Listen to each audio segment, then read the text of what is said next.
कृष्ण हरे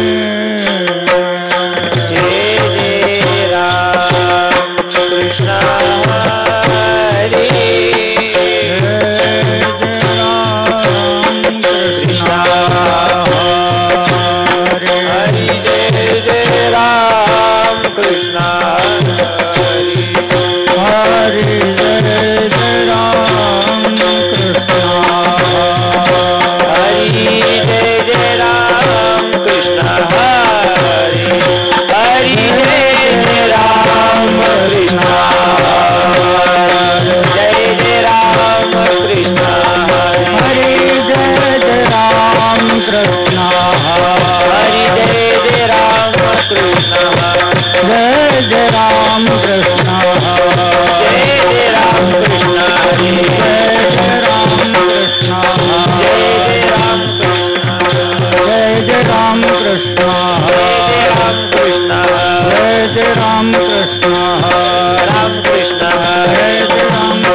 सुख आए वो साधन रूप पाता लोचनी सुख झाले हो साधन रूप पाहता लोचनी सुख झाले हो साधनी सुख झाले हो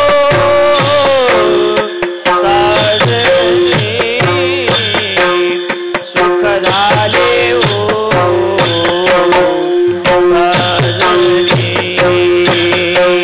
रूप पाहता लोचनी सुख झाले हो साधनी सुख झाले हो साधनी सुख झाले हो साधनी रूप पाहता लोचनी सुख झाले हो साधनी सुख झाले हो साधनी सुख झाले हो साधनी तो आगे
हा माधव परवा तो हा माधव परवा बहुता सुकृताची जोडे मननी विठ्ठले आवडे मननी विठ्ठले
कर्मा करता चुरा चुरा कर्मा चुरा चुरा कर्मा घन खाया चुरा चुरा कर्मा घन खाया गौलन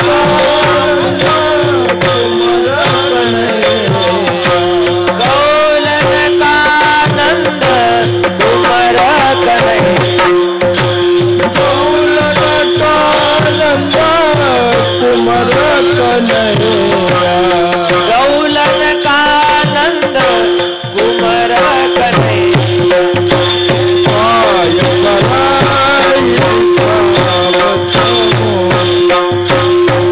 आय बराई दिखावत काहे बराई दिखावत मोहे काहे बराई दिखावत मोहे जानत हूँ प्रभु पना तेरा सब जानत हूँ प्रभु बना तेरा सबरी जानत हूँ प्रभु पना तेरा जानत हूँ प्रभु बना तेरा सबरी गाय बराई दिखावत हूँ गाय बराई दिखावत हूँ काहे बराई दिखावत मोहे काहे बराई दिखावत मोहे और बात सुनो मुखला और बात सुनो मुखल सुगला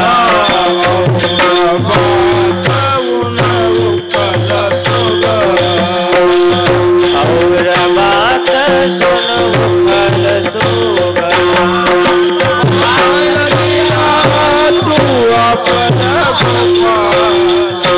बांधलिया तू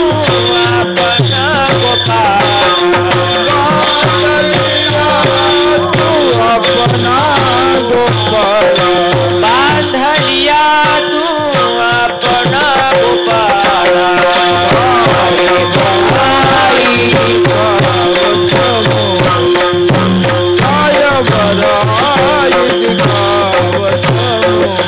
काहे बराई दिखावत मोहे काहे बराई दिखावत मोहे जानत हूँ प्रभु पना तेरा सबरी जानत हूँ प्रभु बना तेरा सबरी जानत हूँ प्रभु पना तेरा सबरी जानत हूँ प्रभु बना तेरा सबरी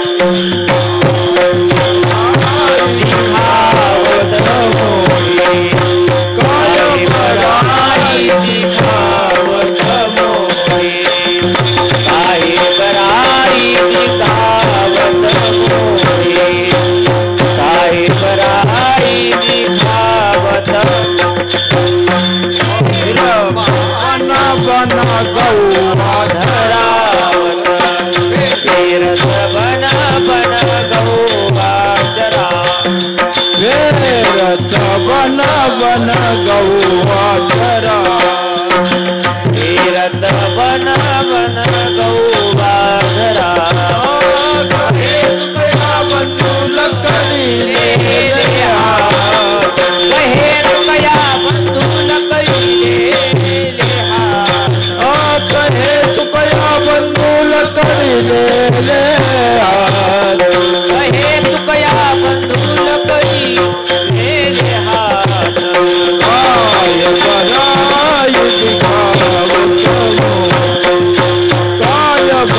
चुरा कर माखन खाया, चुरा चुरा कर माखन खाया, चुरा चुरा कर माखन खाया, चुरा चुरा कर माखन खाया, चुरा चुरा कर माखन खाया, चुरा चुरा कर माखन खाया, चुरा चुरा कर माखन खाया, चुरा चुरा कर माखन खाया, गौलन का नंद कुमार कन्हैया, गौलन का नंद कुमार कन्हैया, काहे बराई दिखावत मोही, काहे बराई दिखावत मोही, गौलन का नंद कुमार कन्हैया, गौलन का नंद कुमार कन्हैया, काहे बराई दिखावत मोही, काहे बराई दिखावत मोही। चुरा चुरा कर माखन खाया, चुरा चुरा कर माखन खाया, चुरा चुरा कर माखन खाया, चुरा चुरा कर माखन खाया, गौलन का नंद कुमार कन्हैया, गौलन का नंद कुमार कन्हैया, काहे बराई दिखावत मोही, काहे बराई दिखावत मोही, गौलन का नंद कुमार कन्हैया, गौलन का नंद कुमार कन्हैया, काहे बराई दिखावत मोही, काहे बराई दिखावत मोही। जानत हूँ प्रभु गुण तेरा सबली, जानत हूँ प्रभु पन तेरा सबली, आ, आ,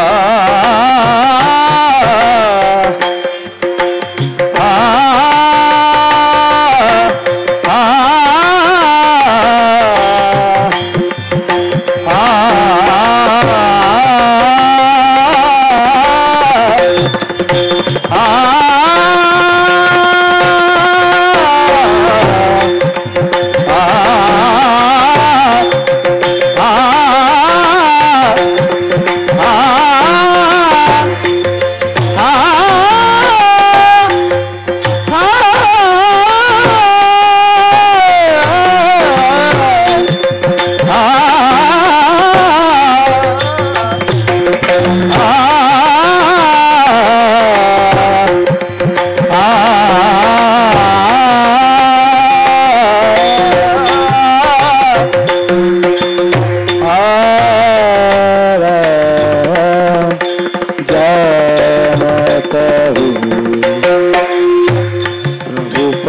तेरा सबही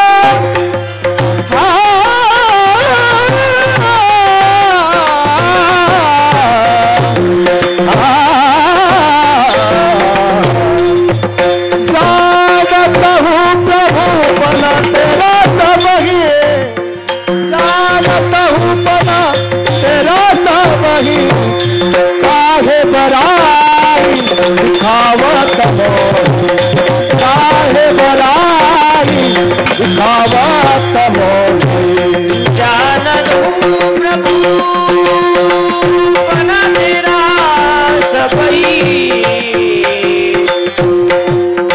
जानत हूँ प्रभु बना तेरा सबई प्राण तेरा सबई जानत हूँ जानत हूँ प्रभु बना जानत हूँ जानत हूँ प्रभु बना तेरा सबही सबही सब जानत हूँ जानत हूँ प्रभु बना तेरा सबही जानत हूँ जानत हूँ प्रभु बना तेरा सबही जानत हूँ प्रभु बना तेरा सबही काहे बड़ाई दिखावत मोहे काहे बड़ाई दिखावत मोहे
सतगुरु श्री तुकाराम महाराज की श्री समर्थ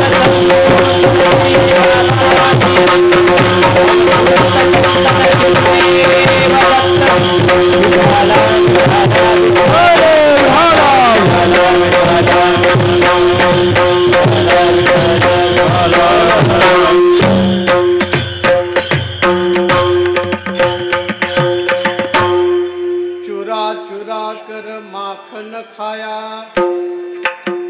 चुरा चुरा कर माखन खाया, गौलन का नंद कुमर कन्हैया। काय बराई दिखावत मोही, जानत हूँ प्रभु पना तेरा सबही। और बात सुन उखल सुगला, बांध लिया तू अपना गोपाला। काय बराई दिखावत मोही, जानत हूँ प्रभु पना तेरा सबही। फेरत बन बन गौवा चरावत, किंवा फेरत बन बन गाऊ चरावत। कहे तू कया बनू लकड़ीने में हाथ, क्या काय बराई दिखावत मोही, जानत हूँ प्रभु पना तेरा सबही। विठाला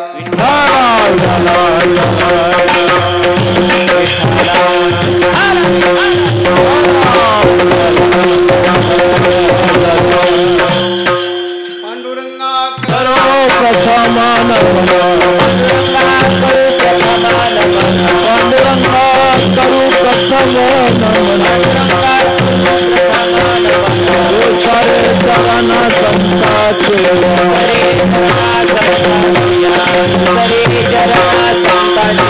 संतकुबादाने कसे कावे, संतकुबादाने कसे कावे। बाबा के सतगुरु दास,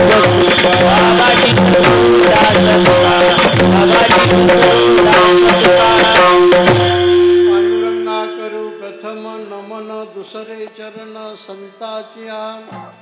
त्यांच्या कृपादाने कथेचा विस्तारू, बाबाजी सद्गुरु दास तुका। ज्ञानेशो भगवान विष्णु, निवृत्तीर भगवान हरा। सोपानो भगवान ब्रह्मा, मुक्ताख्या ब्रह्मचित्कला। गुरुर्ब्रह्मा गुरुर्विष्णु, गुरुर्देवो महेश्वरः। गुरु साक्षात् परब्रह्म, तस्मै श्री गुरवे नमः। काषाय वस्त्रं करदण्डधारिणं, कमण्डलु पद्मकरेण शङ्खं। चक्रं गदा भूषितभूषणाढ्यं, श्रीपादराजं शरणं प्रपद्ये।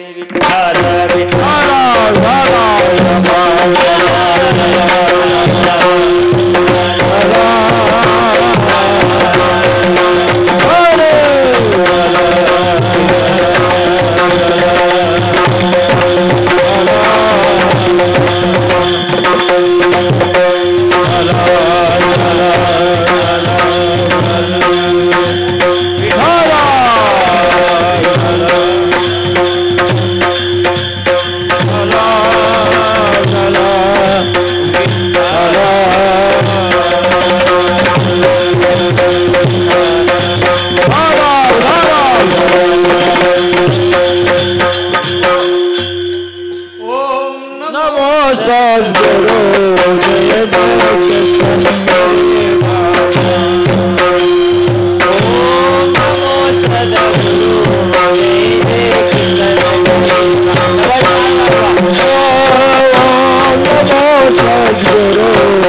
Jai Krishna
शबरीनाम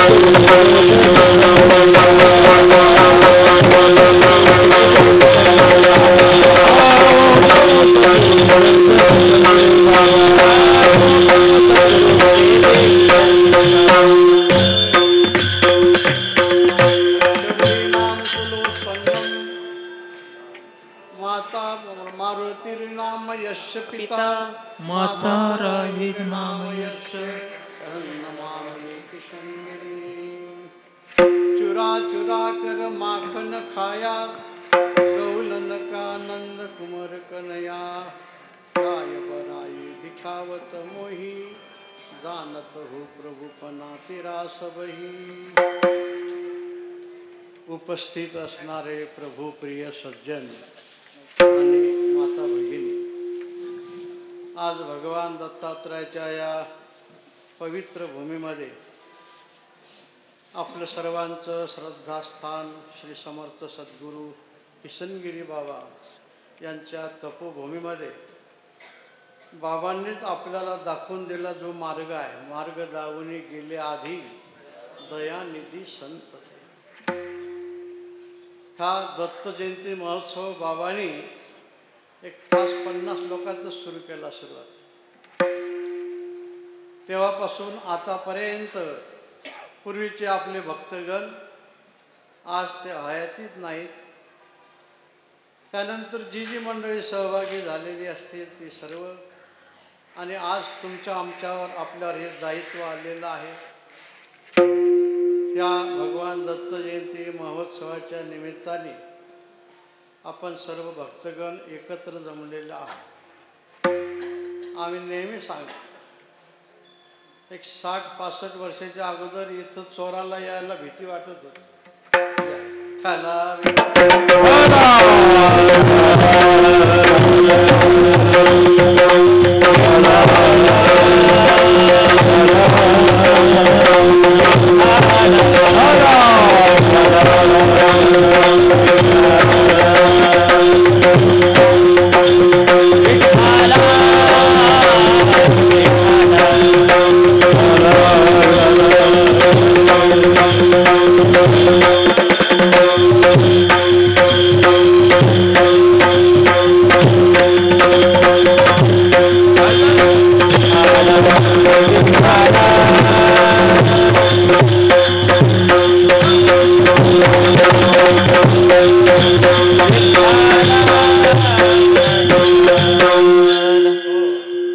आपला विषय चालू होता.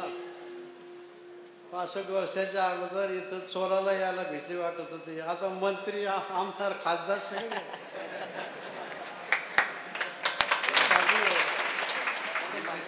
घोमरे साहेब माजी मंत्री आहेत आणि आता विद्यमान खासदार आहेत. केंद्र सरकारच्या कारभारामध्ये सध्या खासदार या रूपाने ते सहभागी झालेले आहेत. तेही इथं आलेले आहेत.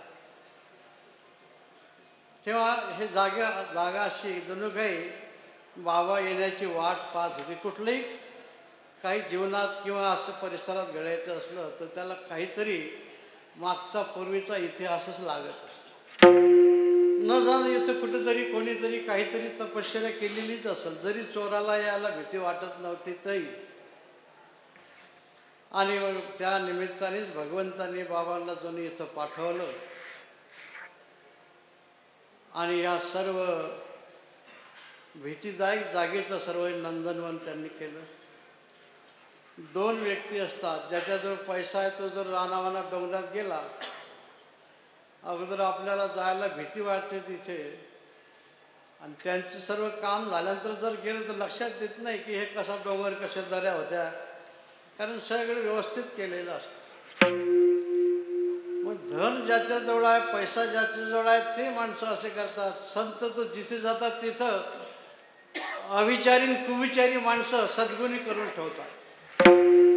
धनाचा फायदा आहे आणि सद्गुणाचाही फायदा आहे.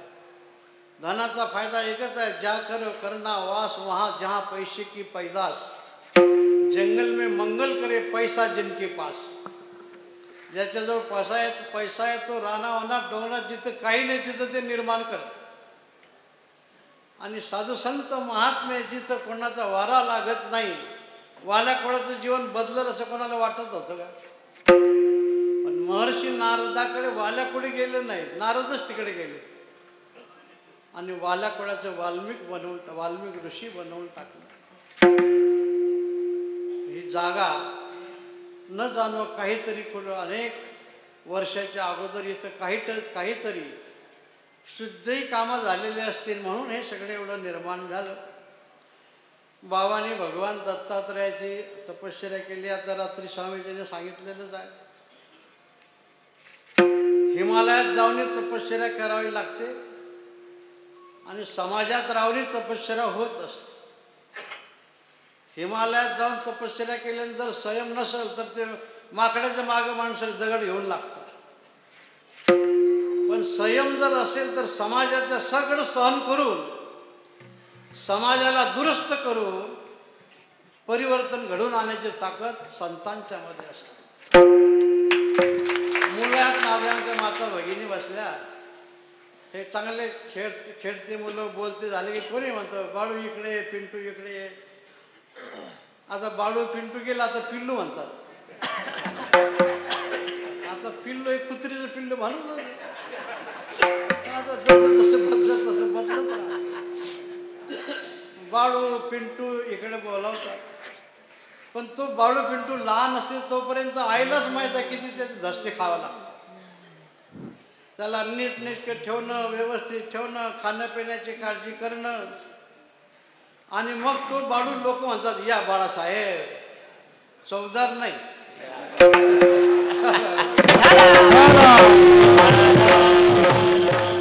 तसं संत हे दुर्जन माणसाला, दुर्गुणी माणसाला खडाची व्यंकटी सांडो, तया सत्कर्मी रती वाढो, भूता परस्परे पडो किंवा जडो मैत्र जीवांची.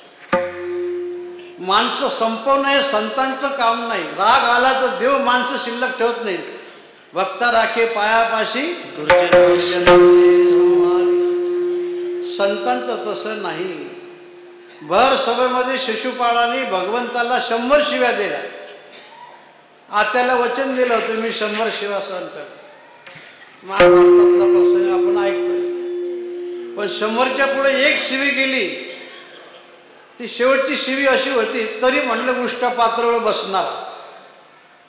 म्हणजे रुक्मिणी आईसाहेबाचा विवाह शिशुपाळाबरोबर लागायचा होता आणि भगवान कृष्णाने रुक्मिणी मातेचं हरण केलं पत्रावरून.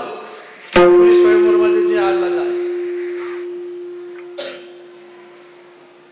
ही शिवी दिली. बऱ्याच वेळेस भांडणं झालं नाही की माणसं असं बहिणीवर नाईवर शिव्या दिलं तर काहीच वाटत नाही. पण पत्नीने शिव्या दिला की बायाच वर करतो. मग शेवटची 101वी शिवी दिली तरी म्हणलं उष्ट्या पातळीवर बसणारा. भगवंताची तळपायची मस्तकाला गेली.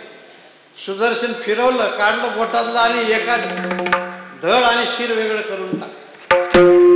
भगवान सहन करतात, पण आला टाइम तो मारूनही टाकतात.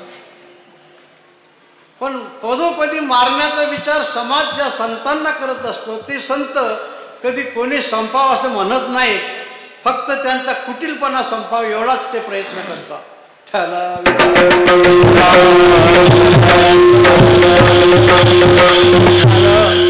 बाबांच्या जीवनामध्ये बाबांनी सगळे अनुभवले. आपल्याला बरं वाटतं आता असं. किती किती कष्ट करत झाले असतील. एक तर बघा, आता त्यावेळेस आदिवासी प्रसंग जीवनातला आणि त्यावेळची पाटीलशाही. पाटीलशाही आहेच म्हणा अजूनही.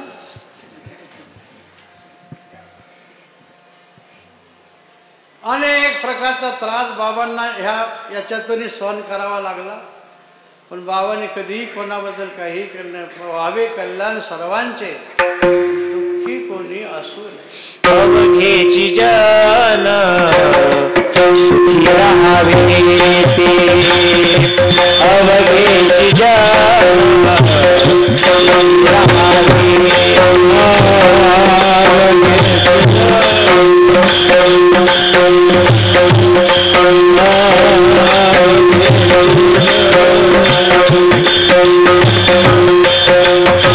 अवघेची जन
ताल स्वर हे असलं म्हणजे सगळं गोडही वाटतं.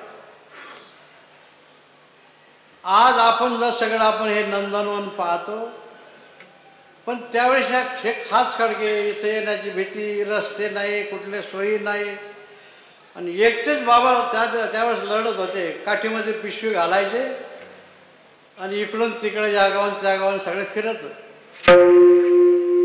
तर आमच्या हारके थोडंच होते, बालदार चोपदार, आणि आले की मग माणसं हार घेऊन उभे राहत होते, असं काही नव्हतं.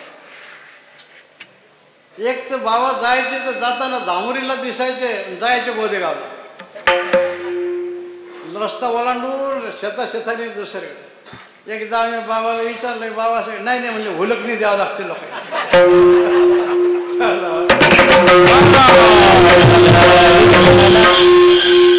आता संतांची काय हुलकणी, आता माणसंच हुलकणी देतात. संत विचाराला, राष्ट्रहिताला, समाजाच्या कल्याणा कधी हुलकणी द्यायची नाही. म्हणजे दाखवायचं की करायचं असं करायचं नाही. म्हणून बाबा अशी हुलकावणी द्यायची, कळत नव्हतं पण. बरं, ज्यांच्याकडे जायचे त्यांच्याकडे आता काय सांगावं, ते काय मोठे शेठ सावकाराचे घरं थोडंच होते. त्याची मिस्त्री गोदेगावचे ते पंढरीनाथ मिस्त्री आहे, मारुती सुतार. कधी गेले की गिलासभर पीठ त्यांनी उसणं आणायचं. बाबा म्हणायचे, काय दादा तुमचं काम आहे, आम्ही आलो की कधी तुम्ही पीठ उसणं आणता. म्हणजे उसनवारीवर संसार चालवणाऱ्या माणसाकडे बाबांचा मुक्काम. हाताने भाकरी करायचे, कालवण करायचे, अति कष्टामध्ये. आणि इथलं आम्ही मागच्या वेळी बोललो, नेहमीच सांगतो, आम्ही आल्यानंतर इथं बाबा बरेच दिवस थांबतच नव्हते. मग खूप विनंती करू मग थांबायला लागलं. पण येताना गुरुवारी यायचे, इथं भाकरी बरोबर आणायचे. आपला घाट वगैरे काही नव्हता त्यावेळेस. त्यांना त्या दरडीच्या कडेला जायचे, भला मोठा दगड पडलेला होता. त्या दगडाच्या आडुंगी जाऊन दगडाला पाठ लावून तिथं चटणी भाकरी खायचे आणि ओंजळीने पाणी प्यायचे. ध्येय एकच होतं की इथं भगवान दत्तात्रय विराजमान व्हावेत, सदैव समाजाचं कल्याण. जांभळं आलं तरी काही हरकत नाही, तरी कल्याण झालं पाहिजे.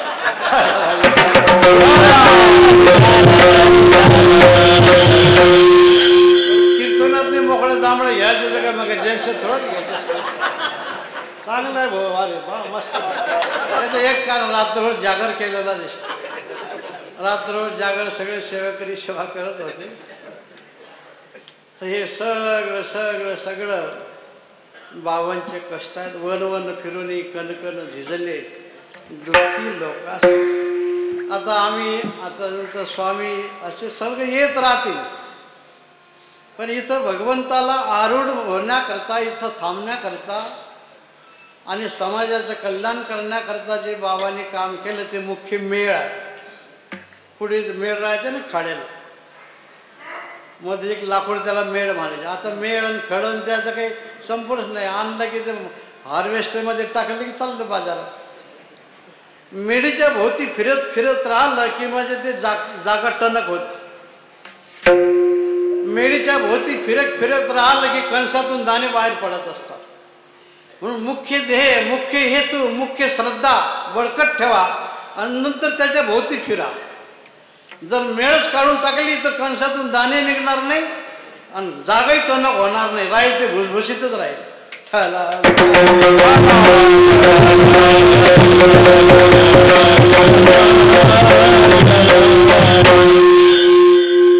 म्हणून आता सर्व राष्ट्रीय पक्षातले नेते, सर्व जाती धर्मातले बांधव बाबांच्या दर्शनाला भाविक प्रेमळ धावून येती दर्शनाकरिता.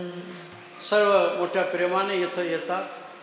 कीर्तनाचा आपला विषय पुढंच राहिला, बाबांचा विषय. आता शेवटी हे कीर्तनच आहे. लहान मोठी मंडळी या महोत्सवाच्या निमित्ताने इथं येतात. आम्ही जर बघितलं 2 कार्यक्रमाच्या अगोदर 5-6 दिवस हे काही दुकानदार लोक आले तर प्रवेशद्वाराजवळ लहान मुलं आहेत. इतकी थंडी, उघड्यावर राहतात, काहीच नाही. सुविधा निश्चित असावी पण सुविधा ईश्वराजवळ जाण्याकरता प्रतिबंध ठरत असते. असुविधा एवढी नसावी की पुढं चालताच येणार नाही म्हणून सुविधेचा विचार करून असुविधेवर मात करून आपल्याला आपलं जीवन पुढे न्यायचं असतं. कधी हारही घालायचे असतात आणि कधी हारही पत्करायची असते. लहान लहान मुलं इथं थंडी वाऱ्याचा विचार न करता, आता रात्री आम्ही पाहिलं आत गेलं उलट आत जास्त थंडी वाटते, बाहेर चांगलं वाटतं. लहान लहान मुलं असे उघड्यावर पडलेले असतात.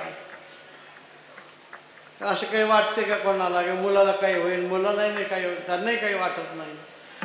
आणि यावर्षी इतके भक्त मंडळी सगळे प्रेमाने आले, त्याच्यापेक्षा 4 पटीने थंडी प्रेमाने आली. सप्ताह सुरू झाल्यापासून जी थंडी आहे, दिवसात थंडी वाजायची. आणि काल आणि आज तर माणसाला माणूस दिसत नव्हता. बघा असं धुकं आलं का की दृष्टी असून ते अंध होऊन जात असते. मग ज्या ज्यावेळेस धुकं येत असते त्या त्यावेळेस मात्र आपण स्थिर चाला, लांबचं नाही दिसणार. पण जर ज्ञानरूपी सूर्याचा प्रकाश पडला तर तुमची दृष्टी दूर गेल्याशिवाय राहणार. आता सूर्योदय झाल्यामुळे धुकं गेलं निघून, पण सकाळी एवढं धुकं होतं की कोण समोरची कोणी दिसत नव्हतं. म्हणजे धुकं वादळ हे सगळं जीवनात प्रत्येकाच्या येत असतं. हे सगळं ओलांडत आपल्याला जायचं आहे. आणि याच्याकरताच आपल्याला बाबांनी इथं दत्तात्रय भगवंतांना विराजमान केलं. गेल्या 7 दिवसापासून थोर संत येऊन आपल्याला सुविचार देऊन गेले. त्या निमित्ताने आपण काकडा, हरिपाठ, पारायण, सर्व आमची संत मंडळी, गायक, वादक सर्वांनी अतिशय अंतःकरणापासून सेवा केली. अन्नदान करणाऱ्या माणसाने हायगई नाही, खाऊ घालणाऱ्या माणसाने हायगई नाही केली. सगळ्यांनी खूप खूप श्रद्धेने काम केलं. हे स्वच्छता मंडळचा आपण पाहतो, नंतर बोलायचा अगोदरच विषय आला, नंतर आपण थोडी वाच्यता करू. तेव्हा सगळ्यांनीच इतकं सगळं अंतःकरणापासून काम केलं. आणि आपण हा दत्त जयंती महोत्सव काल रात्री स्वामींनी सांगितलं, चांगल्या प्रकारचे कार्यक्रम आपण सर्वांनी पार पाडला. आणि आता काल्याच्या कीर्तनाने आपण या कार्यक्रमाची सांगता करून राहिलो. काला म्हणजे 2 पदार्थाचं मिश्रण, दूध, भाकरी, आमटी, भाकरी. आता रात्री आमटी भाकरी आपण पाहिली.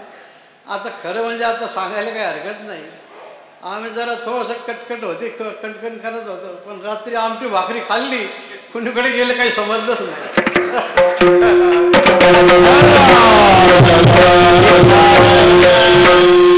आमच्या कैलासगिरी बाबांनी तर अगदी डबल मागून घेतली. मग तुम्ही घरी जाऊन करा असे होते का? तेवढंच तेल टाका, तेवढं काजू बदाम पिष्ट टाका, तूपही तेवढंच टाका, पण एक घोटणे खावा वाटला. हे संतांच्या जवळचं बघा, ढाब्यावरचे पदार्थ आणि आईच्या हाताने घेतलेले पदार्थ फरक आहे त्याच्यात. ढाब्यावरचे पदार्थ चकचकीत असतील पण दुःखदायक आहे. पहिलं दुःख तर खिसा रिकामा होते, त्याच्यानंतर त्याच्यापासून रोग निर्माण होता.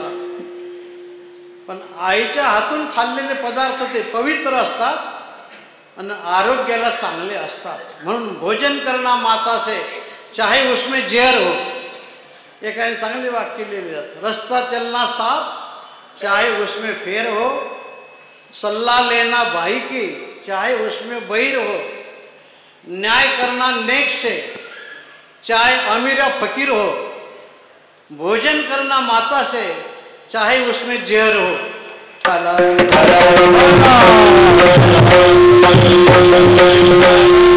कयादू मातेने भक्त प्रल्हादाला का दूध पाजलं होतं का? विष पाजलं, विष. कारण पतीची आज्ञा होती. ते विष देताना आईच्या डोळ्यातून ढसढसा अश्रू यायला लागले की प्रल्हादा, अरे अजून तुझा विवाह मला पाहायचा होता, सगळं पाहायचा होता, पण आता काय करा, नको तो प्रसंग आला माझ्यावर. 9 महिनेपर्यंत तुला मी माझ्या उदरामध्ये वाहलं, अजून डोळेभर सुद्धा पाहिलं नाही. आणि तुला विष द्यायची पाळी आली. आता तात तुझा वदत असे मजशी विषा द्यावया. तुझे वडील सांगतात की तुला विष द्यायची. आणि त्या प्रल्हादाला मांडीवर घेतलं आणि डोळ्यातून जसा आश्रू व्हायला लागला.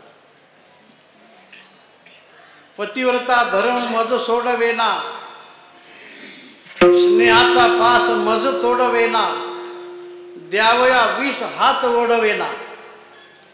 पतिव्रता धर्म सोडता येत नाही, पतीची आज्ञा आहे. मुलाचं प्रेमही करता येत नाही आणि विष द्यावं तर हात बळजबरीनं पुढं न्यावा लागून राहिला. पण आईच्या हातातलं प्रेमानं दिलेलं विष न राहताना नामाची ताकद आणि आईच्या प्रेमाची ताकद त्याचं अमृत बनलं. म्हणून भोजन करना माता से चाहे उसमें जहर हो. हे सगळं आपण पाहत असतो. अन्नदान करणं, तयार करून खाऊ घालणं हे सगळ्यात महत्त्वाचं सर्व आपण केलं. आपला विषय चालू होता काल्याचा 2 पदार्थाचं मिश्रण. या आमटीने नेलं आपल्याला लांब. बऱ्याच माणसाला लांब घेऊन जाते. कशाला जातं काय सांगायचं काम नाही.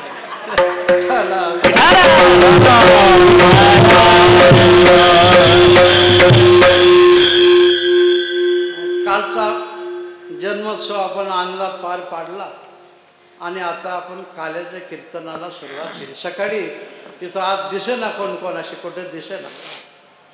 पण आता धुक्याचे निवारण झालं आणि आपल्याला आता आपल्या टायमात हा सर्व कार्यक्रम आवरायचा आहे. काल्याचे कीर्तन म्हटलं की 2 चरित्र ते उच्चारावे,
त्याच्या डोळ्यातून असूर यायला लागले. अरे अरे अरे आता आई मारण लागली.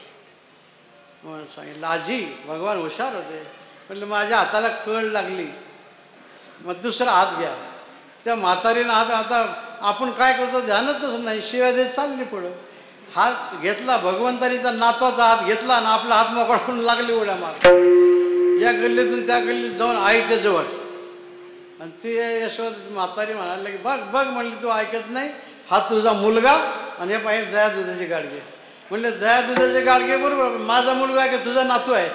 मग म्हातारीनं पाहिलं की अरे अरे अरे भगवान अशा अनेक प्रकारच्या क्रीडा करत होते. शेवटी विचार केला. यशोदा आईने सांगितलं विचार केला की आता याच्या खोड्या जास्त होऊन राहिलेल्या आहेत. गवळणीचे सारखे गाराने गाराने. आणि सांगितलं कृष्णा उद्यापासून आता गाई घेऊन जा.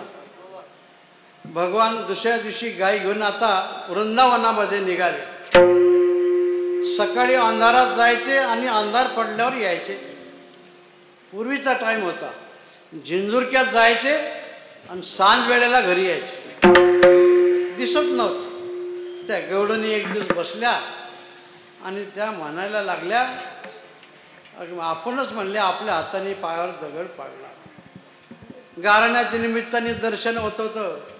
त्याच्यानंतर घरी आल्यानंतर दयादुधाच्या निमित्ताने दर्शन होत होतं. आणि आपण आता गाराने सांगितल्यामुळं प्रभूचं दर्शन होत नाही. एक दिवस विचार केला त्याने असंच कुठला तरी श्रेष्ठीचा मारुती बाबा आले का बरं झालं बरं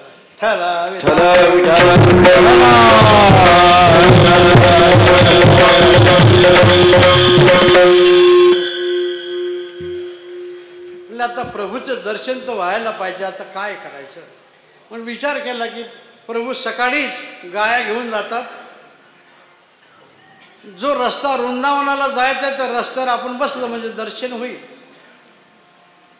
आता प्रभूला राहता हे प्रेमाचं भांडण असते, प्रेमाच्या भांडणात कधी खोचून बोलल्या जाते, कधी शिव्या देऊन बोला. आता कीर्तनात आपण परवा ऐकलं आपल्या महाराजांनी काय उमेश महाराजांनी जनाबाईंनी किती शिव्या दिल्या होत्या. ते काय आपल्या गल्लीतल्या भांडणासारख्या शिव्या होत्या का, वाईट वाईट शिव्या दिल्या पण प्रेमाच्या होत्या. कधी कधी काही खोचून बोललं जात असतं. तर ह्या गवळणी रस्त्यात उभ्या राहिल्या, आपण भगवंताला राग आलेला होता, तुम्ही गाराने सांगितले ना, मग आता कशाला म्हणा माझ्या दर्शनाकरता आल्या. पेंजा सुद्धा वैजा वेळानं सांगितलं हा का आपल्या काही, आणि दुसऱ्या बाजूने निघून गेले. त्या गवळणीने विचार केला की अरे अरे, त्यांच्या लक्षात आलं की आपली चूक झाली. पण म्हणले ठीक आहे, आपल्याला आता जरी नाही दर्शन झालं तर वृंदावनामध्ये जाऊन दर्शन घेऊ, परंतु देखलिया वेद लावी पैसे जीवी दर्शन असं पाहिजे की दर्शन घेतल्याबरोबर वृत्ती अंतर्मुख झाली पाहिजे. हे भगवंताच्या दर्शनाचं फळ आहे. मग त्या गवळणीने तो विचार केला, इकडे भगवंताच्या सोबत सगळे गोपाळ, आज एक खेळ उद्या तो खेळ तिसरा तो शुद्ध खेळ, कधी आट्यापाट्या कधी हुतुतू कधी ती लगोरी, आता त्याला आपण क्रिकेट म्हणतो, त्यावेळची लगोरी वेगळी होती, विटी दांडूचा खेळ, अनेक प्रकारचे खेळ खेळत होते.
रांगताना आणि गोधने राखताना चरित्र केलं, त्या चरित्राचा उच्चार करायचा.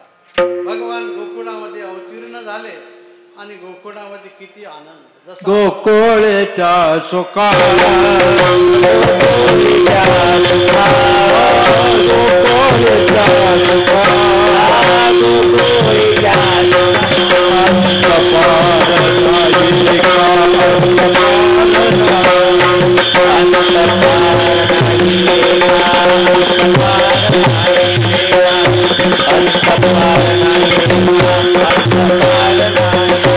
गोकुळचा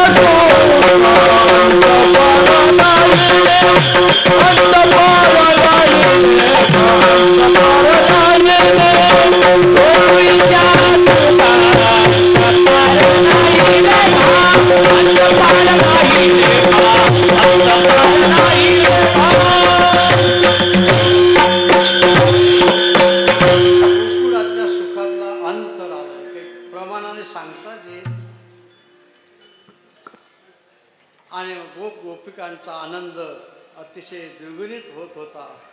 ज्याच्या त्याच्या परीने ज्यांनी त्यांनी आनंद व्यक्त करायचे ठरवले. गुढिया तोरणे करती कथा गाती गाणी, गुढ्या उभारल्या, तोरण बांधले, कथा कीर्तन हे सगळे करायला लागले.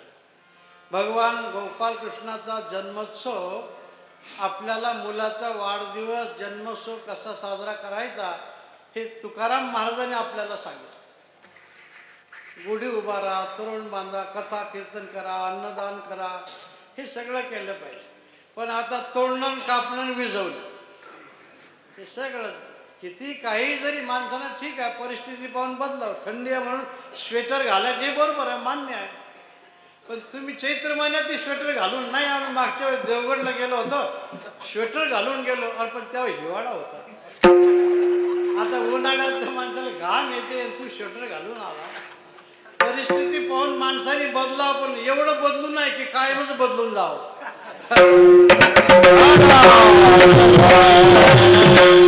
असे माणसं बदलले, आमच्या भगिनी बदलला. चांगलाच विचार करून पाहावं लागतं की भगिनी आहे का बंधू आहे.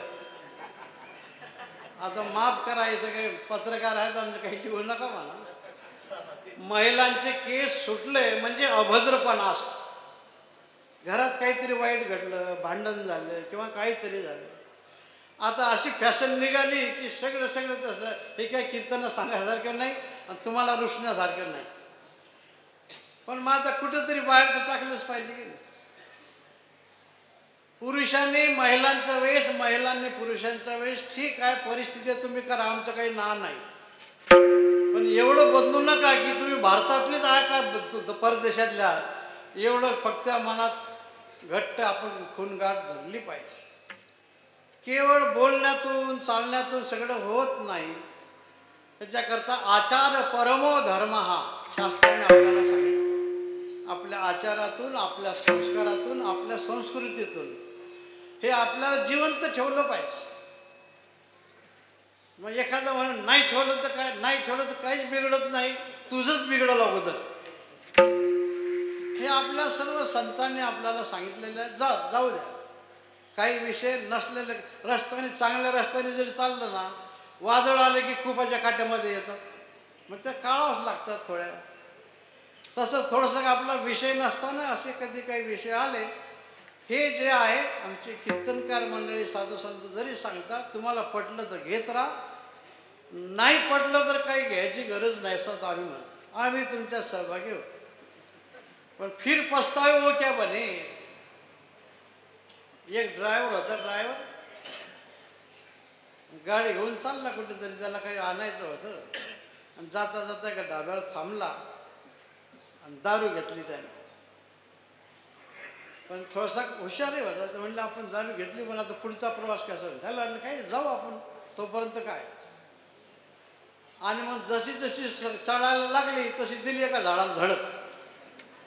गाडीचा सगळा बट्टाबोड करून टाकला. याच्या हातापायाचं फक्त खलास झालं नाही एवढंच. आणि मग भेटणाऱ्या माणसं येत होते त्यांना म्हणतात मी घेतली नसतं तर बरं झालं असतं.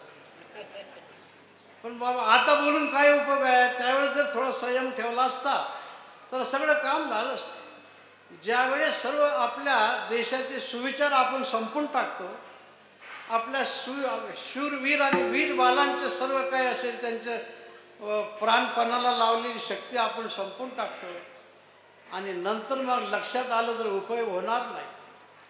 मग वेळीच सगळं लक्षात घेणं हे सगळ्यात महत्त्वाचं आहे. जन्मोत्सव कसा साजरा करावा तर गोकुळातल्या गोपिकांनी आपल्याला सांगितलं. गुढिया तोरणे कथी करीती कथा गाती गाणे. काही महिने जन्मोत्सवामध्ये पार पडले. आता भगवान लहानाचे मोठे झाले. पेंद्या सुदाम्या वैजा वाकडे यांच्या संगतीमध्ये दया दुधाची चोरी करायला लागली.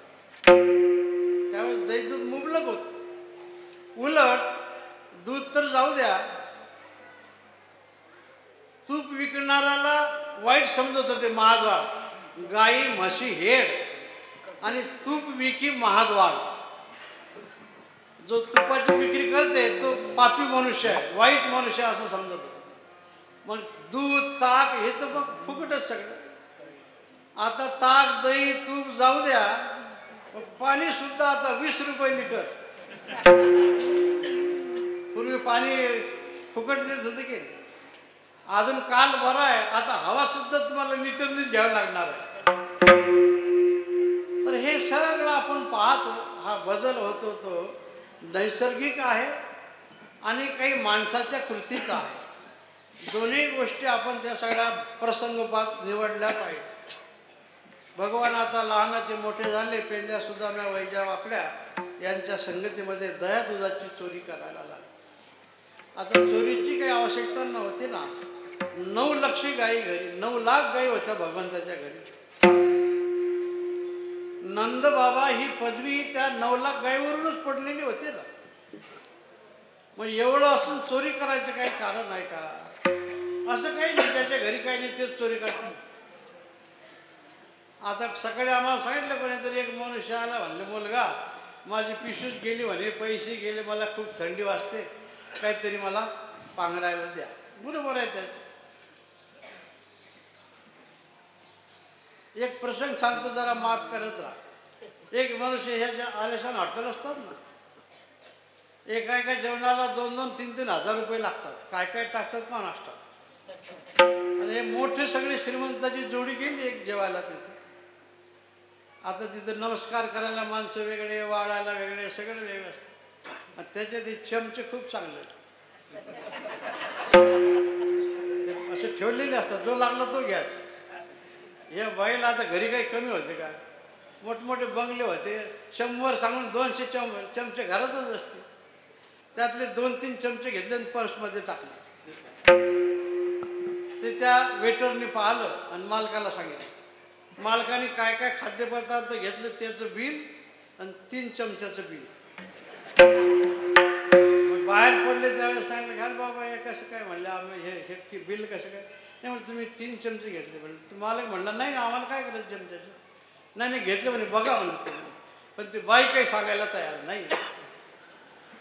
मग तो वेटरला बोलवलं. वेटरने सांगितलं की बाई साहेबांच्या पर्समध्ये बघा. आणि बघितलं तर 3 चमचे. तो मालक असा एकदम झाला. आता म्हणलं घरी काही कमी आहे का आपल्या चमच्याला? पण नाही म्हणलं, मला सवय चांगलं दिसलं घ्यायची.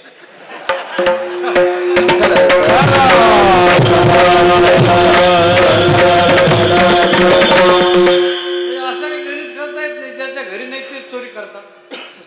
उलट ज्याच्या घरी आहे ते अधिक चोरी करत असतात. भगवंताच्या घरी काही कमी होतं का? 9 लाख गाईचं दूध दुभतं होतं. पण चोरीचं कारण लक्षात घेतलं पाहिजे. परिस्थिती खराब असते म्हणून चोरी केल्या जाते. माझा भगवंताची काय परिस्थिती होती? कारण भगवंताने विचार केला की आपण युवराज आहोत.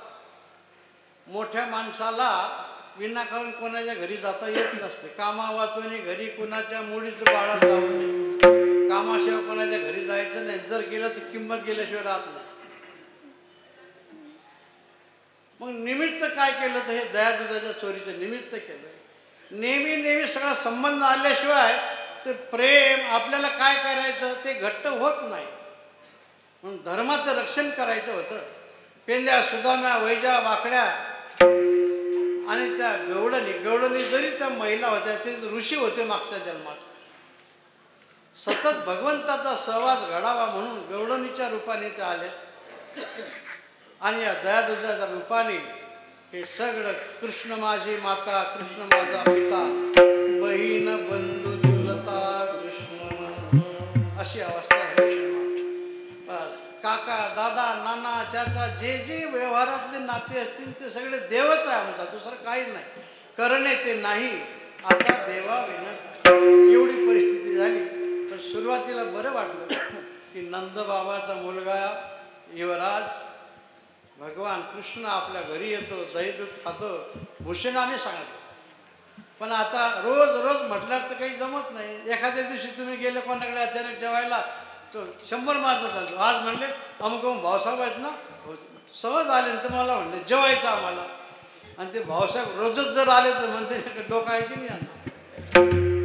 सुरुवातीला बरं वाटलं पण आता गवळणी कंटाळल्या आणि गवळणी कंटाळल्या. मग गवळणी गाराने घेऊन जायला लागल्या. गाराने घेऊन एक गवळण गाराने घेऊन जात होती. तोपर्यंत आई म्हणत होती, का ग तुमच्या जिबीला हाड नाही, काही बोलता काय? माझ्या घरी काय कमी आहे का? 9 लाख गाई आहे आणि मला काय 100 मुलं नाहीत, एकुलता एक आहे आणि त्याला काही कमी नाही. तो माझा राजवाडा सोडून बाहेर जात नाही आणि तुम्ही म्हणता माझ्या घरी आलं आणि चोरी केली.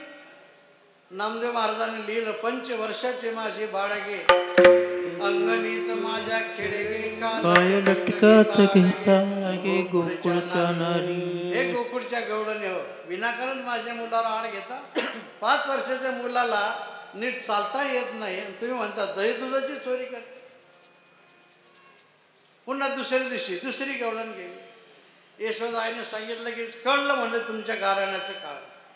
तुम्हाला तुमच्या सासूपासून काही चोरून खायचं आहे.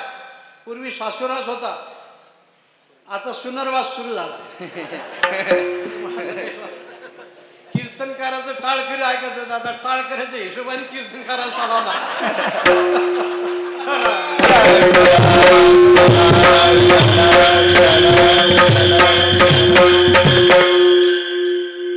तुम्हाला काही मुलं पाडत नाही का?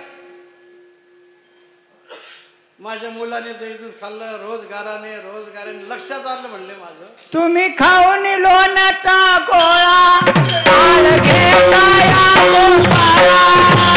खाऊन लोण्याचा गोळा आळ घेता या गोपाळा. तुम्ही खाऊन लोण्याचा गोळा आळ घेता या गोपाळा.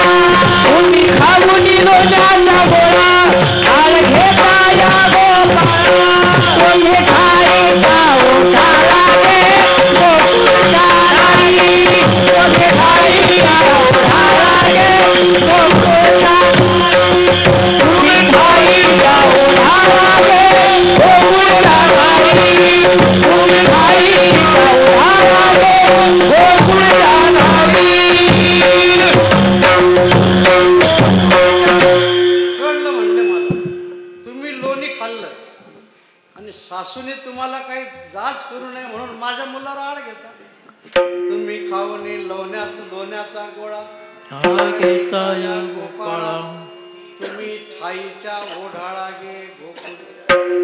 ओढाळ शब्द साधा आहे पण सगळ्यामध्ये वाईट शिवी आहे. ओढाळ म्हणजे त्याला काही व्यसन नाही, दोर नाही, बंधन नाही, कोणाची शेतात जाते आणि काही खाते, त्याला ओढाळ म्हणतात. शास्त्रीय बंधन नाही, कशाचंच बंधन नाही. अखाद्य खाणं, अपेय पान करू नये ते 16 अध्यायामध्ये माऊलीने सुंदर लिहिलं. काय न जाय ते नाही. ठाला न करावे ते करी, असंभावे मनी धरी. चिंतू नये ते विचारी, जयाची मिती. रिगे जे थन रिगावे. जिथं जायचं नाही तिथं जात. परंतु हे सगळं करत सांग, परी पाप मज होईल का, नरक यातना येईल, हे काहीची पुढील देखेना जो. त्या परिणामाचाही ते विचार करत नाही. म्हणले हे अतिशय खोट आहे म्हणले. तुम्ही ओढाळात, तुम्हाला बंधन नाही कशाचं. त्या गवळणीने विचार केला की ओढाळ म्हटलं आपल्याला आईसाहेबांनी, याच्यापेक्षा काय मोठी शिवी लागली. आता तर किती शिव्या दिल्या तरी माणसं बरं म्हणजे काय संत थोडाच झाला तो. संत अपमान करतात पण ती बाजू वेगळी आहे. आणि बरेच माणसं आणखीन अपमान करतात तर एक स्वार्थ असते त्यामध्ये काही. आता बघा, आता माफ करा, आता काल परवाच्या निवडणुका झाल्या, गाव पाहत असतात. आपण गावातली ग्रामपंचायतचे घेऊ, जाऊ दे. पण पद्धत कशी असते, जो पडला तो अगोदर जो निवडून आला त्याचं स्वागत करत असतो. हार घालं स्वागत करतो आणि जनाधाराचा आम्ही सन्मान करतो ना. आपल्या जीवनात आहे का तसं? उलट हुशारात माणसं त्यांचं आपण त्यांना गुरु केलं पाहिजे सगळ्यांना. आपण तर असं आहे, थाटीवर चाललं तरी तो म्हणतो माझ्या मागे कशाला चाललं, मेला ना तू आता. तरी आपण आपलं वैर काढत असतो. काही गोष्टी विसरायच्या असतात आणि काही गोष्टी ज्या ईश्वराकडे जाण्याच्या असतात त्या लक्षात ठेवायच्या असतात. म्हणून तुम्ही ओढाळात. त्या गवळणीने विचार केला की आता नको आपल्याला आईकडे जायचं. दुसरी गवळण तिसरी गवळण म्हणाले थांबा म्हणले. नाही पटत ना, मी मालमुद्दे सगळं. किती वेळ आम्ही पोलीस स्टेशनला म्हणले, तक्रार केली, पण ते म्हणले कुठं चोर होता आणि काय नेलं. आता म्हणले सगळं मालमुद्दे सगळंच पकडू आपण. तो नेहमी चोर येणारा त्याला बरोबर पकडलं, पेटी फोडली, पैशाचं गठोळं बांधलं आणि त्या गठोळं सगळं पकडलं, त्याला नेलं पोलीस स्टेशनला आणि माल मुद्द्यासर नेलं. प्रभूपणा तेरा सबही, तुझा मोठेपणा आपलं काय और बात सुन उखल सुगला बांधले तू आपणा गोपाला. तुझ्या गळाला तुझ्या अंगाला आईने दोर बांधले, उखळाला बांधलं. पूर्वी उखळ मोठे राहिले. पुढे भगवंताला ती लीला करायची होती. उखडी बांधिता हो उपटेले विमला अर्जुन, निळोबारायने वर्णन केलं. निळोबारायच्या गवळणी आपल्याला एकदम ईश्वराच्या चरणाजवळ घेऊन जातात. पुढचं चरित्र भाग जरी वेगळा असला तरी म्हणले तू असा खोडकर होता म्हणून तुझ्या आईने तुला उखडाला बांधलं आणि आम्हाला काय तुझे शिपाई हे शिपाई केले हे दर्शनाला येऊ देत नाही. हे मोठं अवघड काम आहे. आता सगळे रस्त्याने कुठे देवाला एखादं मोठं माणूस आलं असं काही सगळे उरकून घेतात माणसं. काही काही व्यवस्थेकरता काही गोष्टी कराव्या लागतात. पण आता या गवळणीचं आम्ही भगवान गोपाल कृष्णाचं अतिशय मगाशी बोलून गेलो ना की मागच्या जन्मातले से ऋषी मुनीच होते ना, ईश्वराच्या सान्निध्यामध्ये राहायचं. तुझ्या आईने तुला बांधलेला हे आम्हाला माहिती आहे, तरी भगवान काही बोलणार. मग या गवळणीचं एकदम तळपायची मस्तकाला गेली. त्या म्हणलं हे काना, अरे आम्ही एवढे बोलतो तरी अजून आमच्याकडे बघत नाही आणि तुझी शिपाई आम्हाला जीव देत नाही. तुझा राजवाडा काय सगळं उखडून टाकतो म्हणले. आता सांगू का म्हणले, तुला उखडाला बांधूनही तुझे काही ते गावातल्या खोड्या करण्याचा एक सवय गेली नाही म्हणून तर तुझ्या आईने तुझ्या हातात काठी देऊन रानात पाठवलं गाव सोडून. गहू चरावं किंवा गाऊ चरावं कहे तुकाराम महाराजांचे बंधू. बोलता बोलता चुकला. कान्होबाराय सांगतात. कान्होबाराय म्हणतात गवळणीच्या रूपाने वर्णन करतात की ते सगळे अशा खोड्या करतात. बांधूनही ऐकलं नाही म्हणून आईने हातात काठी दिली आणि वनात पाठवलं. आता हा बाह्य भाग झाला. आता वनात जाऊन मग इथं वनात जाऊन गाईचं रक्षण केलं म्हणजे रानावनात डोंगरात जाऊन गरिबाचं रक्षण करणं हे देवाच्या अवताराचं काम असतं. सिंहासनावर बसून हे जमत नसते. त्याला आता आमचे सगळे वेदांत सांगणारी मंडळी आहेत. सत्ता असतात ना, पारमार्थिक, व्यावहारिक आणि प्रातिभाषिक.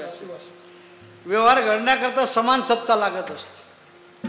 एका माणसाने संपूर्ण रामायण खेळ पार, तिकीट मिळेल ना लवकर म्हणून पुढे बसला एकदम आणि मग तिकीट त्या रामायण चालता चालता हनुमंताने उड्डाण केलं, लंकेला गेले, रावणाने शेपटी पेटवली आणि या घरावरनी त्या घरावर पेटवी लंका हनुमंत. धाड धाड लंका पिटली आणि हा पुढेच होता. हा घाबरला, हा म्हणला मेलो मेलो धावा. सगळ्या त्या थिएटरमध्ये गलगलाट झाला. त्या मालकाने ते सगळं बंद केलं, लाईट लावले. काय झालं तर त्याला एकदम दम छाप लागला, मरतो. त्याला विचारायला काय झालं, म्हणलं काय झालं, एवढं सगळी लंका पिटली, मी मरणार होतो त्याच्यात. अरे हे तुला कळत नाही तर आला कशाला सिनेमा पाहायला. ज्या पडद्यावर लंके एवढा अग्नी दिसत होता, लाईट लावल्याने काळा डाग सुद्धा दिसत नव्हता त्याच्यात. निदान थोडी राख तर व्हायला पाहिजे की नाही. कारण अग्नी हा प्रातिभाषिक सत्तेतला आहे आणि पाहणारा हा व्यावहारिक सत्तेतला आहे. भगवंताची अडचण हीच झाली ना, निर्गुणातून सगुण व्हायला पारमार्थिक सत्ता सोडून व्यावहारिक सत्तेमध्ये रामकृष्णादी अवतार घ्यावे लागले. व्यवहार घडण्याकरता समान सत्ता लागते. म्हणून भगवंतांनी विचार केला की सिंहासनावर बसून काम होणार नाही, फेरत बन बन गहू आचर, राना वना डोंगरात जाऊन सगळे दुष्ट लोकांचा निपात केला, कंसाचा निपात केला आणि मग परित्राणाय साधूनाम विनाशाय दुष्कृता. युगायुगामध्ये भगवंताने हेच काम केलेलं आहे, सज्जनाचं रक्षण, दुर्जनाचा संहार. याच्याकरताच भगवंताचा अवतार. भगवंताच्या लीला गोकुळातल्या जेवढ्या वर्णन केल्या तेवढ्या थोड्याच आहेत. अशीच गिरी समस्यात कज्जलम सिंधू पात्रे सुरतर वरुशाखा लेखनी पत्र मुरली. समुद्राची शाई केली, वृक्षाची लेखणी केली, पृथ्वीचा कागद केला. लिहिण्याकरता हे स्टार्ट फॉर्म काय होतं ते लिहितात ते लोक, हां हां स्टेनो. तसे जरी आणले तर नाही, प्रत्यक्ष सरस्वतीला आणलं तरी तदपि तव गुणानाम ईश पारण याती. त्या ईश्वराचे गुण किंवा येश पारण याती. भगवंताचे 6 गुण आहेत. ऐका, येश श्री औदार्य ज्ञान वैराग्य ऐश्वर्य, हे 6 गुण वर्य वस्तीचे म्हणून तो. मग त्या सगळ्या गुणामध्ये येश नावाचा गुण लहान आहे, पण त्याचं सुद्धा वर्णन होत नाही. बाकीचे तर अजून शिल्लकच आहेत. तदपि तव गुणानाम येश पारण याती. नाही काय केलं जात, फक्त एकच आहे, चरणी माथा ठेवीचे हेच भले. असं त्या गोपिकांचं जीवन झालं होतं. आता देवाशिवाय त्यांना दुसरं एक विषय येतो सकडांचा हरी, त्यांच्या आवडीने आवडी तरी. रात्रंदिवस त्याचंच चिंतन करत होते. आपण तेच चिंतन करूया. ठोबार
बल धामा.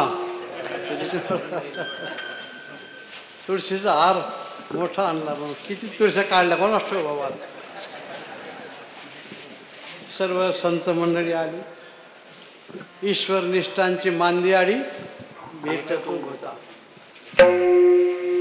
सज्जनाची संगती सदैव घडावी, दुर्जनाची संगती कदापि न यावी. पण जरी आली तरी त्याला आपल्याला डावलून पुढे जाता आलं पाहिजे. आज या निमित्ताने सर्व संत मंत पूजने भगवानजी शास्त्री आहेत, हरी महाराज आहेत, अतुल महाराज, संतोष महाराज, त्याच्यानं संतोष महाराज सांगितलं, आणि तुकाराम महाराज आमचं सद्गुरू जोग महाराजांचं चरित्र, स्वामी महाराजांचं चरित्र. ते जोग महाराज संस्थेचे सेवक आहेत महाराज म्हणण्यापेक्षा. परवा सांगितलं आपल्याला मला ते नानाने, 4 वर्षेपर्यंत जो अभ्यास करतो तो साधक असतो, आणि 4 वर्ष झाल्यानंतर जो असतो मग तो गुरुबंधू असतो. चांगलं सांगितलं. हे मोठ्या जेवढात आमचं असं आहे, 4 वर्ष असेपर्यंत विद्यार्थी राहतो आणि 4 वर्ष झालं की गुरगुर करतो.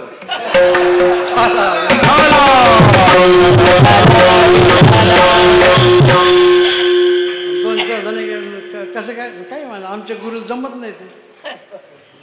अरे गुरुनेच लहानाचं मोठं केलं. बरेच मुलं असं करतात. एकदा पाहुणे आले, याचा विवाह झाला होता, 2-3 बंगले बांधले आणि वरच्या मजल्याने लिफ्टने गेला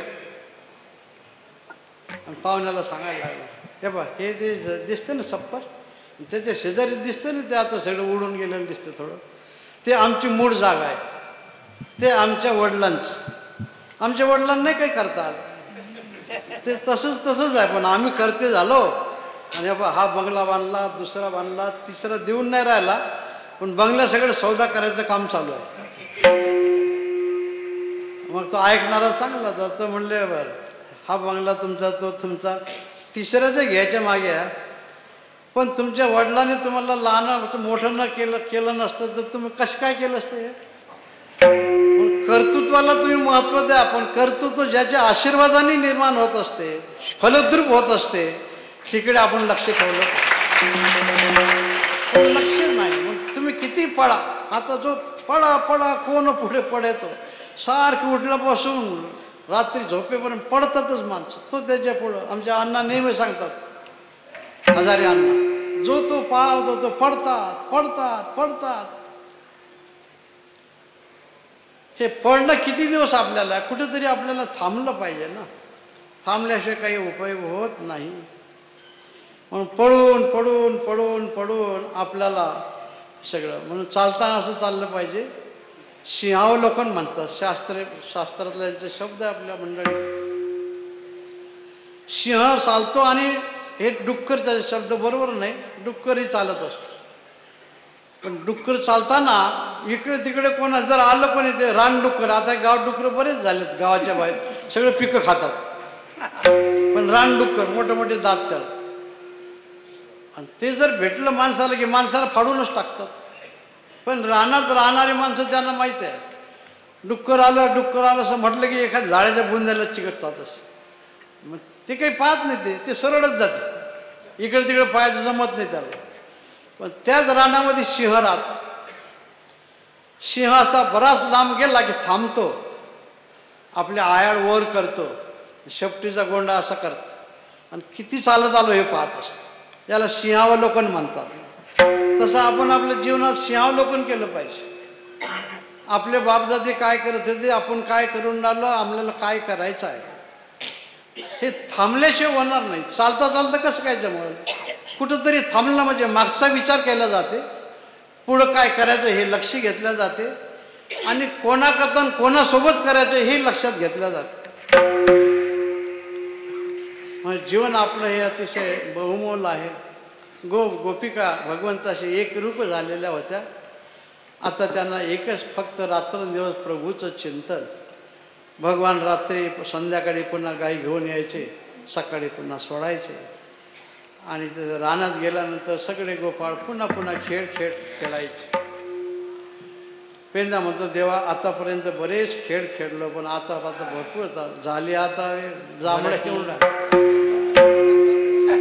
झोप नाही आली म्हणजे जांभळ्या येतात, आणि डोस ओव्हरलोड झाला की तरी जांभळ्या येतात. आता तुम्हाला तुमचं काही जागरण झालेलं नाही, फक्त डोस ओव्हरलोड होऊन राहिला हे लक्षात आलं आमचं. मग आता जांभळ्या येऊन झोप येण्याच्या आतच आपण आवरलं पाहिजे. मग तेव्हा गोपाळांनी सांगितलं की प्रभू आता खांदी भार पोटी भूक, काय खेळायची. लहान मुलं खेळत असताना आई बोलाते, बाबा गोंद्या इकडे, गोंद्या इकडे, येतच नाही. आणि भूक लागली की आई जिथं असेल तिथं आईला शोधत जाते. तसं जोपर्यंत आपलं शरीर चांगलं आहे, आपल्याला मान सन्मान सगळं मिळते, धन दौलत आहे, तोपर्यंत देवाची गरज वाटत नसते. आणि हे सगळं थोडंसं काहीतरी त्याला धक्का लागलं की मग आपल्याला देव दिसत नसतो. तसं देव आता बऱ्याच माणसाला दिसतात. परवा कीर्तनात कोणीतरी सांगितलं की सगळं काय केलं तेव्हा आमच्या अंगात अमुक आलं तमुक आलं. काय की मंडळी ते म्हणतात, आम्हाला प्रत्यक्ष देवाचं दर्शन. प्रत्यक्ष कसं म्हणले, चतुर्भुज असं. तुम्ही परवा तर दारूच्या अड्ड्यावर होते. चतुर्भुज आमच्या संतांचं आयुष्य बरबाद झालं, यांना कधी सामोरही नाही देव, स्वप्नातही येत नाही. तुम्हाला बरं सगळं करून देव प्रत्यक्ष दिसला तुम्हाला. तुकाराम महाराज म्हणतात जाऊ दे, देवाचं नाव घेतो म्हणून त्याला भलं म्हणतो आम्ही, नाही तर तो लबाडातला लबाड आहे. कोणी ध्यान करत झालं वाईट वाटून नका देऊ, चांगलं आहे. ज्याने अभ्यासाने काय गहन पाळता मग ज्ञान, ज्ञानापासून ध्यान विशेष आहे. ध्यान सर्वश्रेष्ठ आहे, पण नुसतं अवडंबर आपल्याला नाही करायचं. तर तिथं आम्हाला जाण्याचा प्रसंग आला. कार्यक्रम संपला आणि इथं 4-5 माणसं, तिथं 5-7 माणसं, दोघा तिघाच्या गप्पा आम्ही ऐकल्या. तर एक जण म्हणतो मी प्रत्यक्ष इंद्रपुरीला जाऊन आलो. दुसरा म्हणतो मी तर यमपुरी सगळी पाहिली. आम्ही म्हटलं काय म्हणजे तुम्ही चित्र पाहिले का, कसं कसं? नाही नाही, आमच्या गुरुचा मंत्र जसा जाज्वल आहे की ज्याची इच्छा केली तिथं जातो आम्ही. आमची गुरुला तर काहीच जमलं नाही. म्हटलं बाबा काय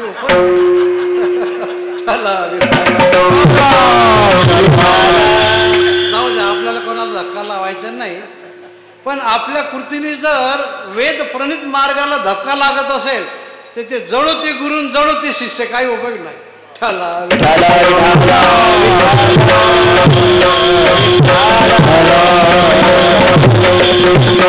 मार्गी मुनी गेले त्याची मार्गी चाललो, न कळेची विषयांना म्हणून उघड बोलिलो. वेद प्रणित मार्ग हा सर्व संतांचं बघा. जे देव मानत नाही कधी कधी ते एखाद्या संत त्यांना जवळ घेतात, पण जे वेदाला मानत नाहीत त्यांना जवळ घेत नाही. असे काही धर्म आहेत, आता नाव नाही घेता येत आपल्याला. ते देव मानतात पण वेद मानत नाहीत. जे वेद मानत नाहीत ते संतांना मान्य नसतात. म्हणून वेद प्रणित जो मार्ग आहे तोच आपल्याला आपल्या संतांनी सांगितलेला आहे. धन्य ते गोपाळ, धन्य त्या गवळणी. म्हण पेंद्या म्हणतो देवा आता खूप खेळ झाले बाबा, आता भुका लागले. बरं झाली आता वेळ, आणा शिदोऱ्या. आपापल्या शिदोऱ्या आणल्या आणि मग बसले कुठं. खडकी सोडलेल्या मोठा आजीचा दैकाला गोमटा. यमुनेमध्ये खडक पाहिलं. या या या भगवान काला करून आले. आता कालवा बऱ्याच माणसाला करता येईल, पण काला नाही, काला करते संतजन. सवे त्यांच्या नारायण. संतांच्या सोबत देव असतो, देव आणि संत मिळून काला होत असतो. ते काला म्हणजे जीव ब्रह्माचं ऐके. मग खडकावर बसलेत. खडकी सोडलेल्या मोठा आजीचा दैकाला. देवाच्या सान्निध्यात जर आपल्याला आपलं हित करायचं असेल तर पुन्हा दुर्गुणाचा अंकुर उमटायला नको, उगवायला नको. खडकावर कधी गवत उगवत नाही. आपलं अंतःकरण खडकासारखं घन केलं पाहिजे, तरच आपलं उपयोग आहे. ना तर मग काही जडमोड त्याचा उपयोग होत नाही. खडकी सोडलेला मोठा आजीचा दैकाला. सर्व गोपाळांचे पदार्थ एकत्र केले, त्याचा काला तयार केला आणि भगवंताने ते वाटायला सुरुवात केली. आता सर्वांचे पदार्थ एकत्र केले मग सर्वांना सारखंच वाटलं पाहिजे ना. काहींना गडबड असते, म्हणून भगवान म्हणतात हाती टोका काय प्रमाणे आपलं अधिक उणे. हा नाही, अधिक उणे नेदी का. हा अधिक उणे नेदी का. हा बरोबर. तिथे गोपाळ गर्दी करत होते ना, मला भेटते की नाही भेटते की नाही. मग देवाने सांगितलं तुम्ही गडबड करू नका, मी कोणाला जास्ती देणार नाही आणि कोणाला कमी पडू देणार नाही. याला वाटणाराची बहारदारी म्हणतात. ना तर एखाद्याला वाटायला लावलं वाटापास. आता आम्ही आता पाहतो बऱ्याच वेळेस असे माणसं हुशार असतात. पहिल्यांदा आपलं कागदात काढून ठेवतात. मग याला मुठभर त्याला मुठभर, जवळचा असलं की 2 मुठा आणि पुढच्याला परसाद. वा मग हे का वाटणं असते. सगळ्यांना सारखं आलं पाहिजे. माणसं किती आहेत, आपल्याजवळ पदार्थ किती आहे असं पाहून वाटलं पाहिजे. मग सगळ्यांचे पदार्थ देवाने घेतले आणि सांगितले तुम्ही काळजी करू नका, मी सगळ्यांना सारखं वाटणार आहे. तुम्ही देवाला माना नका मानू, पण देव काही तुमचं एका दिवसाचं आयुष्य कमी करत नाही. देवच नाही म्हणणारे माणसं एकटी ओरडतात, संघटनेने ओरडतात आणि परदेशातली ताकद घेऊन ओरडतात. म्हणून काय देवाने मारून टाकलं का त्यांना? देवाने नाही मारून टाकलं. देव देवाचं काम करतो, तुम्ही तुमचं काम करत राहा. मुलांनी किती आईला शिव्या दिल्या म्हणून काय आई काय त्या मुलाच्या नरडीचा घोट घेते काय? हो, दारू प्यायला जर आईने पैसे दिले नाही तर मुलं मारतात आईला. म्हणून भगवंताची अवस्था तीच आहे. सर्वांना तो काला सारखा वाटला. काला म्हणजे एकीकरण. द्वापार युगामध्येच भगवंतांनी सर्व जाती धर्म एकत्र येऊन कसं गुण्या गोविंदांनी नांदायचं. पण आता माणसाला सवय असते, आता बोलता बोलता जाता पण दावणीला बैल असतात ना, 2-4 बैल असावे, मालक उदार असतो, सगळ्यांना आणतो, त्याला ते कडू घास काय असं टाकतो. टाकलं की काही बैल असे असतात आपल्या पुढचं तसंच ठेवतात आणि दुसऱ्याचं खाऊन घेतात. बरं काही हरकत नाही खाल्लं तर मग तुझं पोट भरलं, आता आहे त्याला तर खाऊ दे ना. ते खायला लागले त्याला धडक मारतात. आणि एकाच मालकाचे आहे ना तुम्ही, मालकाने उदारपणाने तुम्हाला टाकलेलं आहे. बरं तुम्ही खात नाही, तुमचं पोट भरलेलं आहे, त्यांना खाऊ देत नाही, ते खराब झालं तर उखंडावर जातं. तुला ना मला घाल, अशी आपलं मान आहे की नाही. तसं समाजामध्ये आपण पाहत, आप मर गए तो मर गए, यजमान को लेकर मर गए बस. म्हणून वसुधैव कुटुंबकम आपल्या ऋषीमुनीने आपल्या शास्त्राने आपल्याला सांगितलेलं आहे. हे जगाच्या पाठीवर कुठल्याही देशामध्ये पाहायला मिळणार नाही. म्हणून भगवंतानी हा एकात्मतेचा काला द्वापार युगात आपल्याला सांगितला आणि सर्वांना एकत्र केलं. सुदामा ब्राह्मण होता हे सगळ्यांनाच माहित आहे. सुदामा ब्राह्मण, दुःखे दरिद्री पिढीला. पेंद्याची जात माहिती आहे का कोणाला?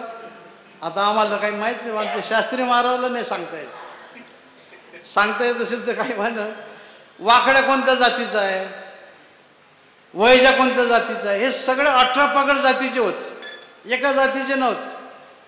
आणि सगळ्या जाती धर्म एकत्र केले भगवंतानी, एकात्मता रुजवली.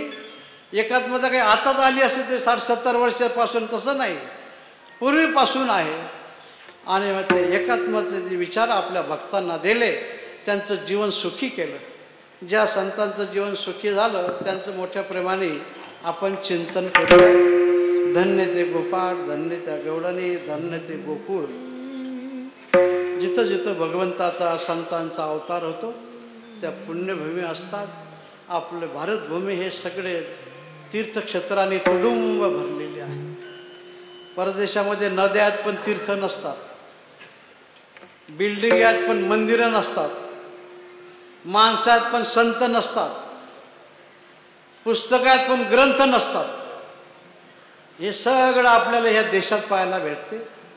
म्हणूनच या भूमीला भारतभूमी, मातृभूमी आपण म्हणतो ना, आईचं स्वरूप आपण याला दिलेलं आहे, जे सर्वांचं कल्याण करते. अशा या मातृभूमीला आपण सर्वांनी वंदन करायचं, ईश्वराला वंदन करायचं आणि संत वचनाप्रमाणे आपण आपल्या जीवनाची वाटचाल करत राहायची.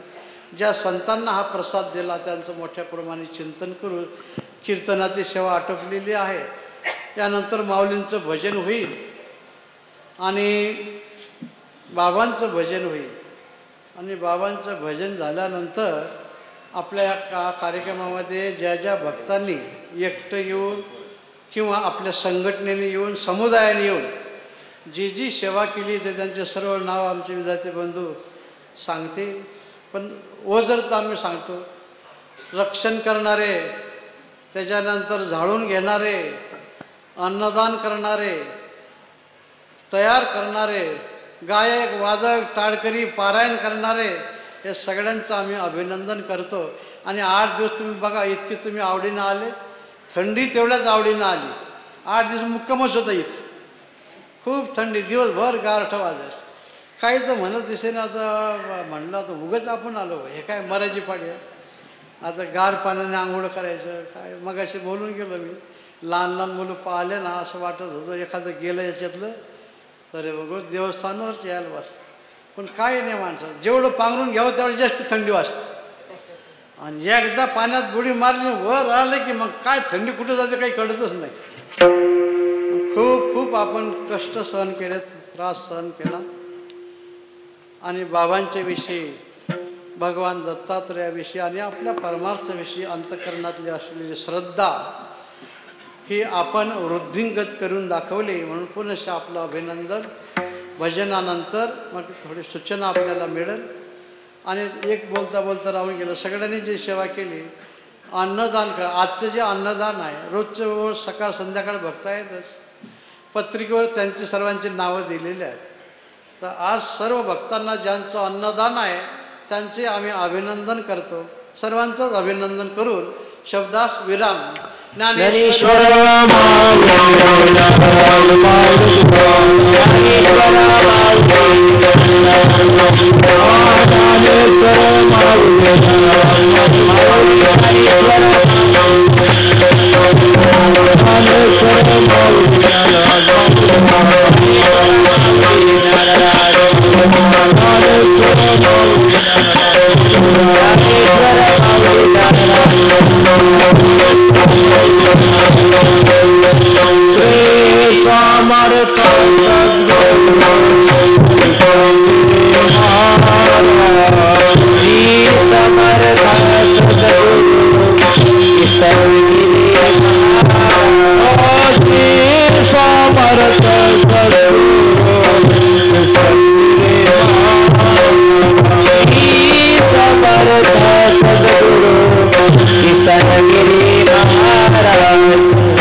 तीर्थस्वरूप तीर्थरूप मातोश्री इथं आहेत, त्यांना आम्ही वंदन करतो.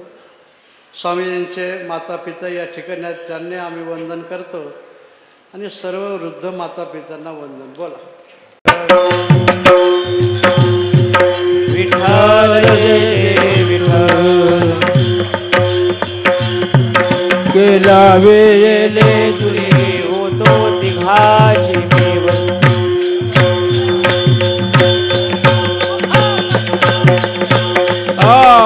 वाचेचा धारा ग्यार दोहीचा कोपरा वारे दोहीकडे मुखापस तुका म्हणे आचे टोका अधिक उन्हेने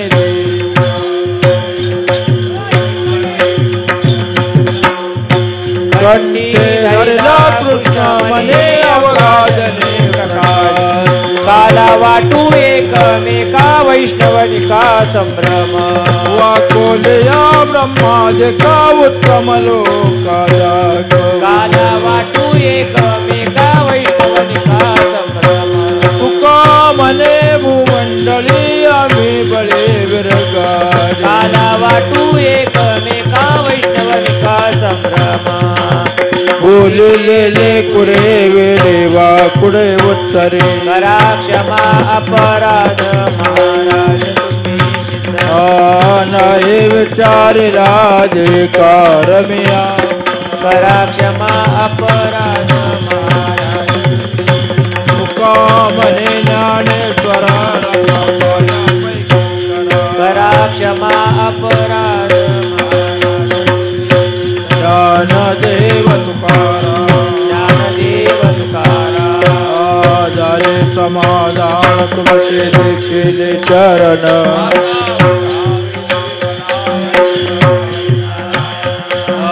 सुरवाडी कपने ते सापडले गेले आता उठावेशी मनाई नारायणा तुका म्हणे भोग गेला निवारिला आता उठावेशी मनाई नारायणा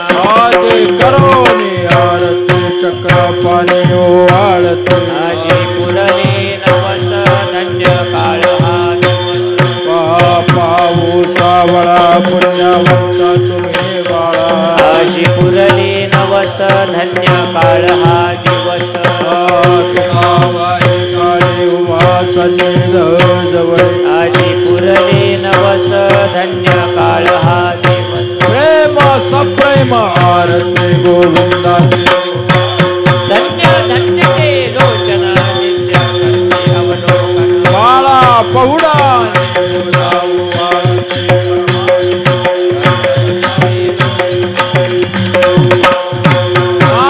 म्हणे केशवाचे कोणी राहिलो तटस्थ धन्य ते लोचन नित्य करते अवलोकन युगे 28 विटेवरी उभा वांगेल कुमाय पुंडलिकाचे भेटी परब्रह्माले गा चरणी वाहे बेना जय देव जय पांडुरंगा रखुमाई वल्लभ राये वल्लभ तुळसी माळा गळा ठेवून कटे काचे पितांबर कस्तुर ललाटी देव सुरवर नित्य येते भेटे गरुड हनुमंत पुढे उभे राधी जय देव जय पांडुरंगा माई वल्लभा राजेच्या वल्लभा आषाढी कार्तिक भक्त जन येते चंद्रभागे मागे दर्शन हेळा मात्र कया होय मुक्ते जय देव जय पांडुरंगा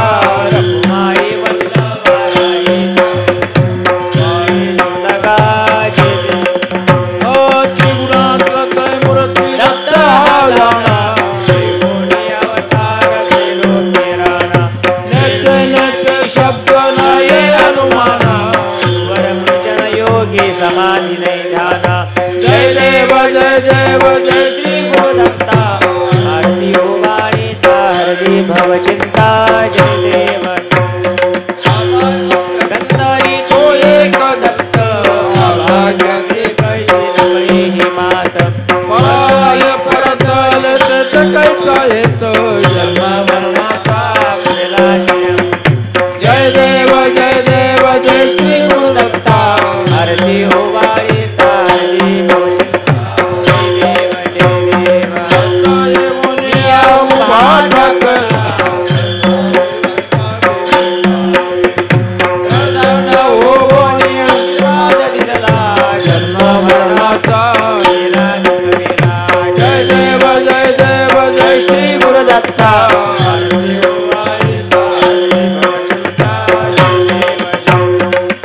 दत्त ऐसे लागले दान आलपले मन हे जोपनाची झाली बोलवन जय देव जय श्री गुरुदत्ता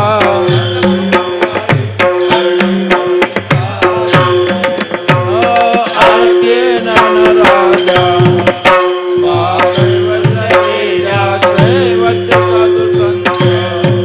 मनोभिला माझा आरती ज्ञान राजा लोपले ज्ञान जगी एकने नाच कोणी अवतार पांडुरंगा नाव ठेविले ज्ञानी आरती ज्ञान राजा मा कैवल्य तेजा देवती साधू संत मनोभिला माझा आरती ज्ञान राजा प्रगट होय बोले विश्व ब्रह्मच केले राम